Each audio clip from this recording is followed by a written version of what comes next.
my friends were animals.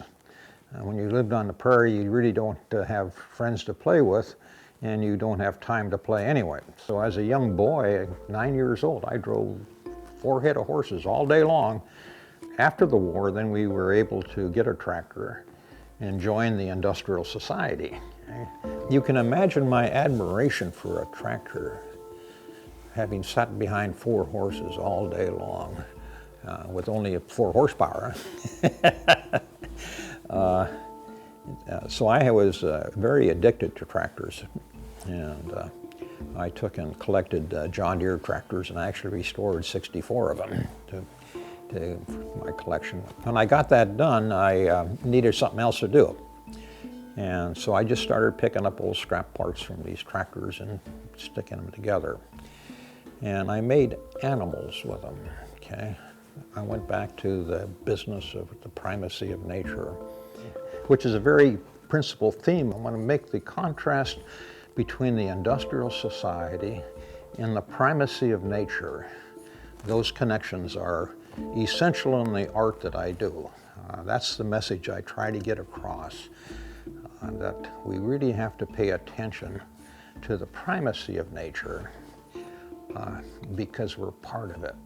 How can I symbolize that in these animals? How can I make you recognize that this is just a bunch of junk, or this is an animal? How can I get a message to you that we need to respect the primacy of nature? Primacy first, foremost, most important. Here's the key. This is a piston and a connecting rod. All your engines in cars are made with these things. Some people don't even know what this is. At any rate, in the beginning, all they could do was push in one direction, okay? Bring it back, push. Some guy came up with this notion of a connecting rod for all of a sudden we were able to make linear motion go into circular motion and torque. And once we got that, then the industrial revolution really took off. We got steam engines and propellers and gears and pulleys and belts and all sorts of things that would alleviate muscle, okay? So here's the key. This connects the industrial society to the primacy of nature, in my view. Now, I don't expect anybody walking up to a piece of art and seeing all this connecting rods all over it to recognize that connection, but it's important to me. Okay? I want to plant that connection in there. I want to try to express that conflict of background. Okay? I want to regurgitate my subconsciousness.